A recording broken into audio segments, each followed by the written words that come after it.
O Maranhão quer expandir a sua estrutura ferroviária e o porto de Itaqui para tornar ainda mais competitiva a sua produção de soja, que já superou a marca de 3 milhões de toneladas anuais. Sobre este e outros temas, vamos conversar com o senador Everton, do PDT, porque o desenvolvimento do Maranhão é assunto de Estado.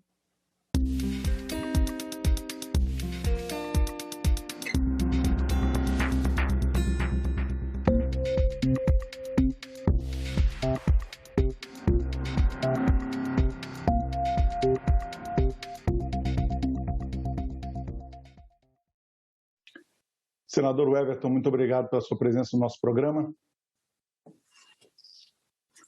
Prazer todo meu. É sempre bom retornar a esse importante espaço onde podemos debater, conversar sobre o nosso Estado e, claro, sobre suas perspectivas. E uma dessas perspectivas, senador Everton, é justamente a expansão econômica, né? O sul do Maranhão é um dos maiores polos de produção de soja do país. Essa produção é levada, em sua maioria, até o porto de Itaqui, pela ferrovia Norte-Sul, né? São 800 quilômetros, mais ou menos, desde Balsas, que é o centro dessa produção de soja no sul do país, a principal cidade no sul do estado, né, do Maranhão. Essa combinação de ferrovia direto do porto já barateia bastante o transporte, mas existe uma reivindicação no estado para se ampliar esse sistema ainda mais, assim como o complexo portuário de Itaqui, que já é um dos melhores do Brasil. O senhor tem atuado no Congresso Nacional para ajudar na viabilização desses novos investimentos, senador Everton? Olha, esse é o nosso grande desafio e é um foco da minha atuação.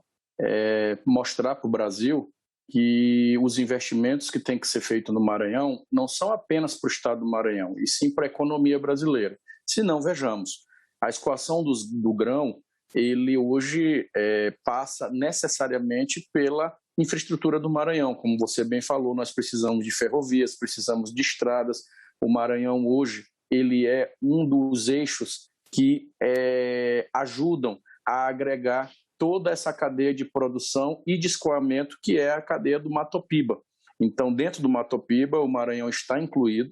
Esse desafio nosso de fazer a escoação desse material todo até o porto e a expansão do porto, ela, repito, não pode ser vista apenas como um olhar de Estado, do Estado do Maranhão, e sim um olhar do Estado brasileiro. A 006, ela é uma das MAs nossa que está na pauta, e já tive várias reuniões com o governo federal, com o ministro Tarcísio, com a liderança do governo, tanto o Fernando Bezerra quanto ao senador, quanto ao senador Eduardo Gomes, que é do Tocantins, do lado, e nós conversamos sobre a federalização desse trecho da 006 que vai de Balsas até Alto Parnaíba.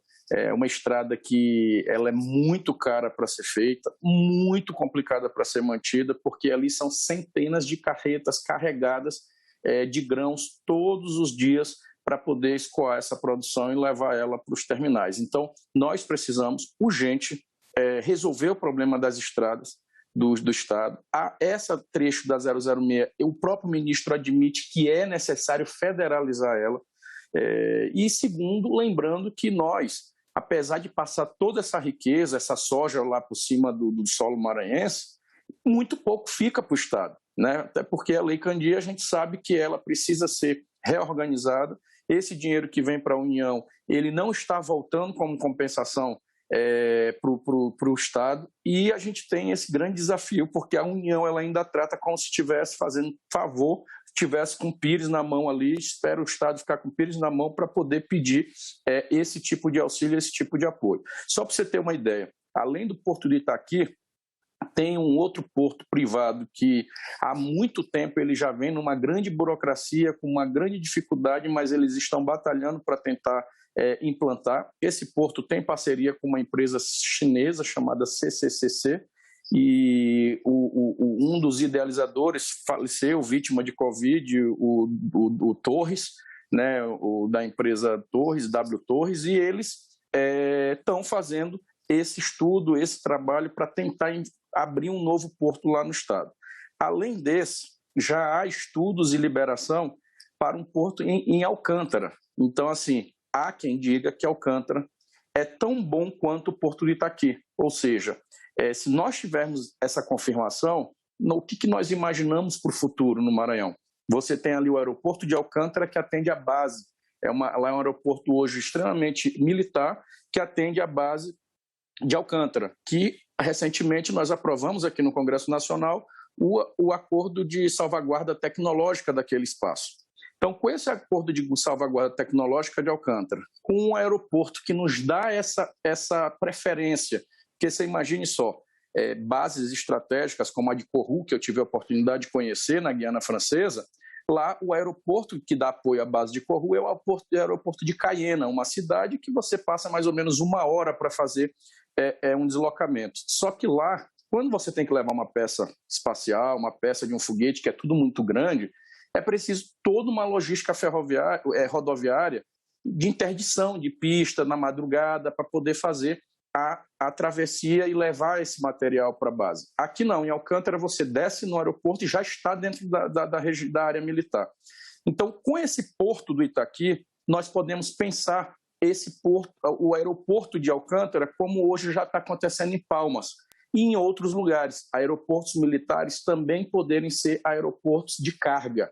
Então, você imagina só, a gente tendo ali em Alcântara um aeroporto de carga, vamos ser mais claro, alfandegário, você está ali de cara para a Europa, tá? O mundo todo está de frente para o Maranhão. Então, assim, nós não podemos ficar de costa para o mundo. Geralmente, o Maranhão ele olha para o Brasil e esquece de olhar para o mundo. Então, o que eu proponho aqui no debate?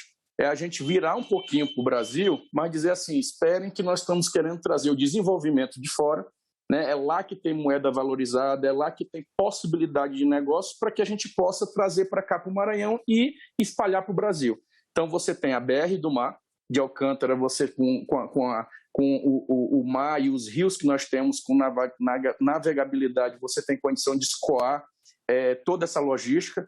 Você tem aeroporto, tanto de Alcântara quanto de São Luís. Na visita que eu fiz à base, o comandante de lá me disse que alguns ajustes na pista de Alcântara, tipo aumentar ela a 200 metros e uns outros ajustes, ela fica pronta para receber o maior avião cargueiro do mundo.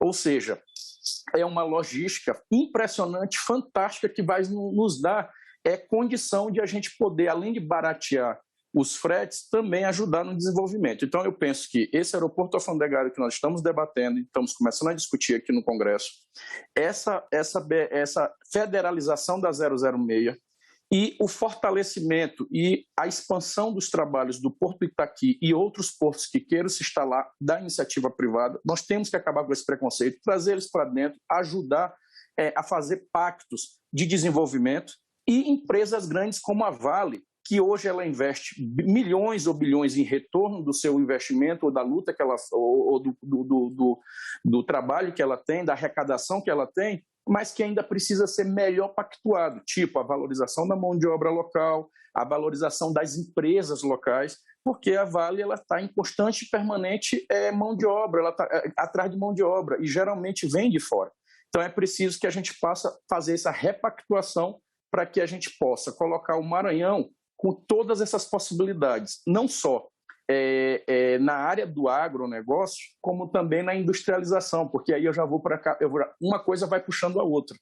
A industrialização do nosso estado, ela é mais do que possível e está com a porta aberta, porque hoje nós temos, só para você ter uma ideia, além de tudo isso que eu falei, do porto, da nossa localização geográfica aí de porta para o mundo, nós temos hoje uma empresa que trabalha no estado chamada Eneva. Ela, no Brasil todo, o local que ela mais extrai gás natural hoje do Brasil é no Maranhão. Os poços da Eneva estão a todo vapor. Eles estão extraindo gás natural a todo vapor. E também estamos começando a chamar esse setor para o debate do gás natural, porque o gás natural sendo produzido no Maranhão, nós temos que trabalhar urgentemente o gasoduto, né? Começar a pensar o nosso gasoduto que possa ligar Santo Antônio dos Lopes ao Porto do Itaqui e, com isso, viabilizar o gás natural nas cidades nossas do Maranhão, porque esse gás natural a gente vai baratear o transporte de transporte público, porque aí você começa a eliminar o diesel e começar a utilizar um combustível mais barato e ecologicamente correto, que aí ele é sustentável. Você tem a possibilidade de amanhã discutir o gás canalizado, porque você imagine só, é um absurdo. Hoje, um trabalhador, um chefe de família, tem que comprar um gás de cozinha a R$100, a R$110. É surreal. Lá no Maranhão, assim como no Brasil, as pessoas voltaram a cozinhar no seu quintal com lenha, com carvão ou com outro tipo de solução, né, criativa que sempre se tem para poder cozinhar o seu alimento para dar para sua comida, para sua família. Por quê? Porque o gás tá um absurdo. E a energia elétrica, como ela é uma energia cara no Brasil e não é diferente no nosso estado, com a produção de gás natural, você pode pensar para o futuro, um processo de industrialização do nosso estado para vender energia mais barata. Porque na hora que você tem energia mais barata, você tem indústria. A própria Alumar, que já é instalada no Maranhão, hoje ela está com o serviço dela lá mínimo. Por quê? Porque ela foi toda para fora por conta da energia. Um dos critérios, uma das condições que eles saíram do Maranhão, do Brasil, foi justamente porque eles não aguentaram e reclamam muito dos valores da energia. Então, você imagina só você poder repactuar e começar a oferecer energia mais barata e condições melhores para que esses empregos voltem. Eu sou de uma geração que eu morava lá no São Cristóvão, na entrada de São Luís, no bairro do aeroporto, e me lembro que todo santo dia de manhã era aquela procissão de ônibus da Cisne Branco, de trabalhadores levando esperança, indo trabalhar, indo voltando, porque tem coisa que dá mais dignidade para uma família ou para um ser humano do que a carteira assinada, de ele saber que ele está trabalhando e que no final do mês ele vai ter o dinheiro dele para poder dar o seu sustento. Isso é fantástico. Agora, é preciso esses assuntos de Estado serem assuntos de nação, assuntos de Brasil, porque não é um problema do Maranhão, é um problema, é uma solução nacional. Aí a gente falou aqui do escoamento, do Matopiba, dos nossos grãos, nós falamos aqui do potencial da nossa base de Alcântara, que pode virar amanhã um aeroporto alfandegário, falamos aqui dessa possibilidade de energia boa, energia mais barata e a possibilidade de levar gás canalizado pelo menos para os principais centros do Estado, levar o gás natural para os nossos veículos, o GLV, e a gente tem um outro potencial que esse aqui é fantástico, que poucos no Brasil conhecem, o mundo começou a conhecer e que nós podemos fazer desse limão uma limonada, que é expandir a área do turismo no nosso estado. Nós temos as cachoeiras do sul do Maranhão, em Carolina, em Riachão, que são lindas, fantásticas, e lá você já tem um aeroporto de Carolina que lá desce todo tipo de aeronave. Então, é preciso que as pessoas conheçam aquilo ali, porque na hora que um turista chega, ele ajuda no desenvolvimento local, porque gera serviço e gera emprego. E os lençóis maranhenses, que está entre as maravilhas naturais do mundo. As pessoas que descem Barreirinhas, vão para Santo Amaro, ou vão para Tutóia, ou vão para Paulino Neves, vão para Araioses, conhecer aquela maravilha e depois juntar com o Delta do Parnaíba, ali no Piauí, depois ir para o Camusim, depois ir para Jericoacoara, lá no Ceará. A gente está hoje discutindo isso já há algum tempo, mas precisa melhorar essa divulgação e essa possibilidade, esse potencial, que é a rota das emoções. Sem esquecer de passar por São Luís e Alcântara, que são duas joias, né, do patrimônio artístico e histórico do Brasil, né, senador?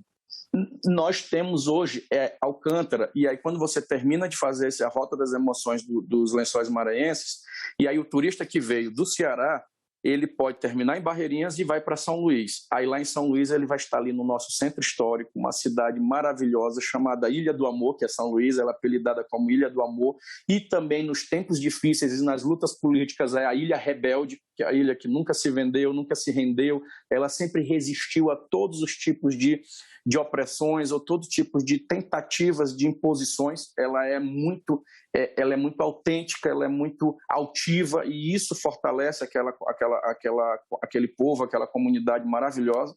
E a gente tem, dentro dos nossos casarões, que nos remetem a todos os tipos de histórias da colonização da nossa cidade, né, fundada por franceses, nós temos ali mistura com os portugueses, então assim, ela tem uma história fantástica. E Alcântara a mesma coisa, a cidade histórica de Alcântara, ela é fantástica a história dela. Então assim, nós temos hoje um monte de frentes, um monte de possibilidades que podem ser discutidas para você dizer isso aqui é assunto do nosso Estado, mas o Brasil precisa olhar porque ali é um novo celeiro de oportunidades. Sem falar da agropecuária, da possibilidade de outros serviços ali, nós temos muita terra, muito rio, é um Estado que está no Nordeste, mas com características amazônicas. Então, para você ter ideia, dos 217 municípios, apenas 52 têm características de regiões semiáridas, então que sofrem fortemente com a seca, e que é uma luta que nós temos aqui também para tentar incluir esses 52 municípios com os programas que existem, dos programas de incentivo e de fortalecimento dos municípios que têm características de seca, do semiárido, para que eles possam ter acesso a fundos e programas e projetos da Sudan, Sudene e outros que hoje eles não estão. Então a gente tem essa possibilidade toda que nos ajuda muito a dizer que estamos no caminho certo, mas que precisamos começar a materializar essas ações que hoje podem ser feitas no Estado. Exato, senador. Tanto o Maranhão quanto o Brasil têm enormes potencialidades, o senhor mencionou várias aí do seu estado, mas a gente sabe que o Brasil, por exemplo, ainda grande produtor de alimento, continua a figurar no mapa da fome, né? O Maranhão é um estado com esse enorme potencial que o senhor diz, mas é um estado que tem uma pobreza muito grande e foi duramente atingido pela crise nos últimos anos, agravada inclusive pela Covid-19, né? São mais de 900 mil famílias que recebem assistência social no seu estado, senador. O senhor já disse que boa parte do agravamento dessa crise econômica é resultado da pouca efetividade do combate do país à pandemia, né? O que poderia ter sido feito de diferente, senador, ou de melhor para combater essa crise que nós enfrentamos, na sua opinião, no estado do Maranhão? Olha, primeiro, se você pegar os números do IDEB, o Maranhão melhorou muito em relação aos anos anteriores. A gestão lá atual do governador Flávio Dino fez um programa fantástico chamado Escola Digna. Ele assumiu em pleno século XXI um estado que ainda tinha escolas nos municípios de palha, parede de barro. E aí ele disse, eu vou terminar o meu governo e eliminar todas as escolas de palha e escolas indignas para as nossas crianças, que vão virar escolas dignas, escolas que você possa dizer, aqui eu tenho a oportunidade de ter acesso. Um estudante de escola pública pode ter o mesmo acesso do estudante de escola particular.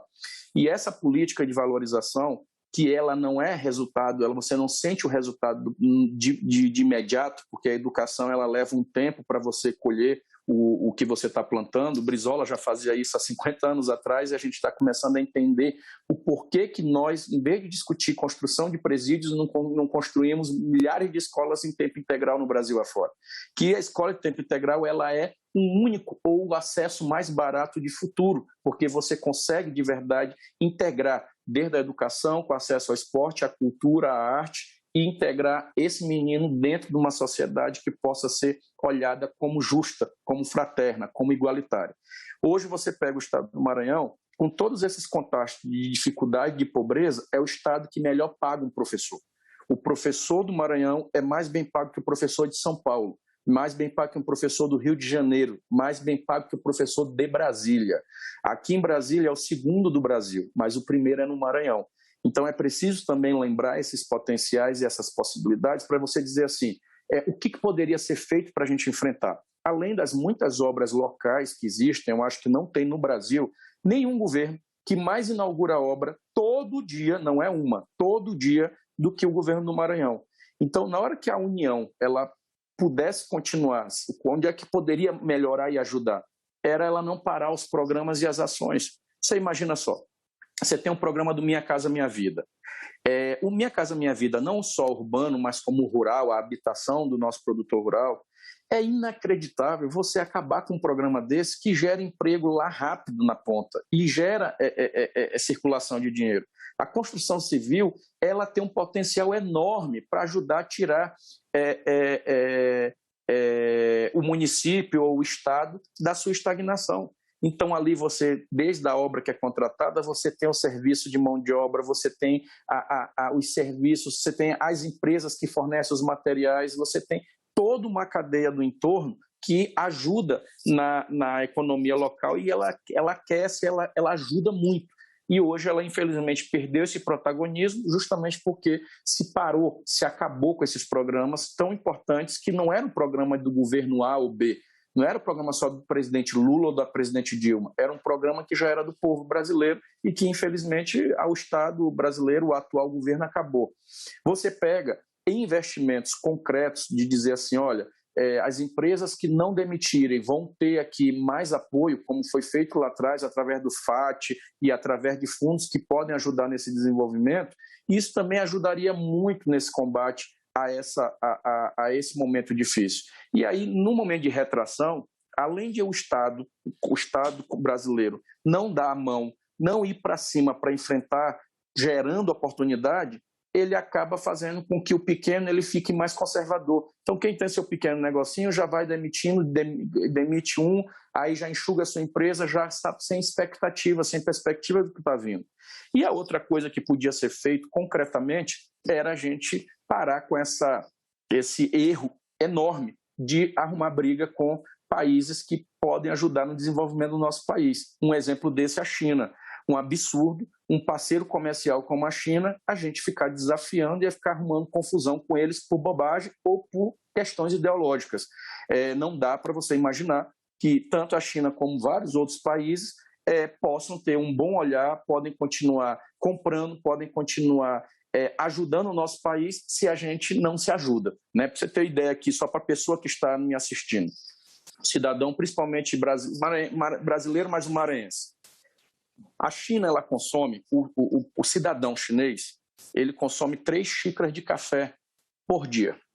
Aqui no Brasil, nós consumimos 9 xícaras por dia, porque na China a cultura do chá é muito forte. Se na China eles aumentarem só 2 xícaras por dia, nós não temos produção no Brasil para poder atendê-los. Vejam só, e nós somos um dos maiores produtores de café do mundo. O que eu quero dizer? É preciso que, além de tudo, a gente possa estar abrindo esse olhar para nós mandarmos comida lá para fora, porque nós temos condição de produzir aqui. Eu tiro isso pelo próprio Maranhão. É um absurdo você chegar na Ceasa, lá em São Luís, você pergunta onde é que está aquelas hortifruti, todas que estão ali, vem de fora, vem de outros estados. E nós, com uma terra daquela, plante o tomate, plante o alface, chame lá as cooperativas e comece a estimular essas cooperativas a fazer os seus arranjos, dentro dos seus arranjos produtivos, fazer as suas produções, não só para o seu alimento, mas também para colocar dentro de um processo de industrialização, aí através dos cooperados, para a gente levar para a mesa do maranhense. A gente já está oferecendo para fora. Então, assim, é preciso pensar que o agro ele é importante, a agricultura familiar é importante e eles não podem ser vistos como inimigos. Um tem que completar o outro, um tem que ajudar o outro, para que a gente possa começar de verdade num debate honesto, franco, começar a tirar do atoleiro vários momentos, várias crises que nós temos. Kits. Você chega numa comunidadezinha de geralmente um sítio dentro do Maranhão, um produtor rural, ele tem lá a média de 5, 10 hectares. Né? Ele, com 3 hectares, ele consegue ter lá uma produçãozinha que ele faz um ciclo, desde a criação da galinha caipira, do porco, da plantação do mamão, da banana, do alface, do tomate, da cebola, e aí ele começa a fazer esse ciclo de produção, essa cadeia, onde ele começa a tirar a renda dele e além de dar qualidade de vida com boa alimentação para sua família. O desafio é grande e aqui no Senado eu estou muito motivado em estudar, em entender, em ver o que está acontecendo no Brasil, porque tem lugares que você não precisa inventar roda. Né?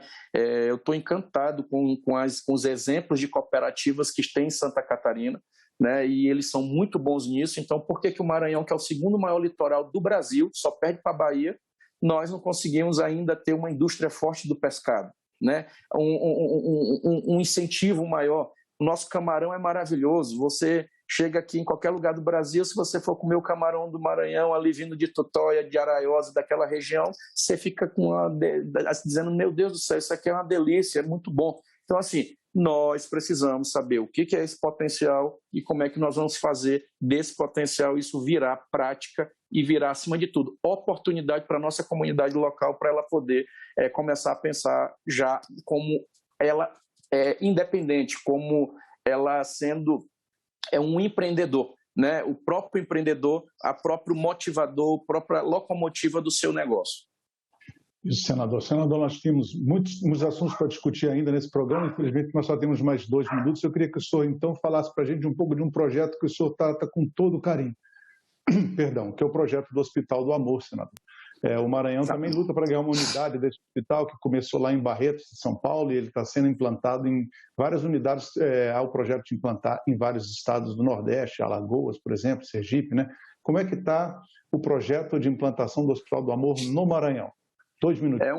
É uma bandeira que eu tenho já há algum tempo. Eu venho ajudando o Hospital Adenor Abelo, que é o hospital que cuida dos pacientes com câncer aqui no Maranhão, em São Luís. E eu tive a oportunidade de, em Barretos, conhecer o incrível trabalho que o Dr. Henrique Prata conduziu aí, sucedendo o seu pai. Aquele trabalho que ele tem em Barretos, ele é fantástico.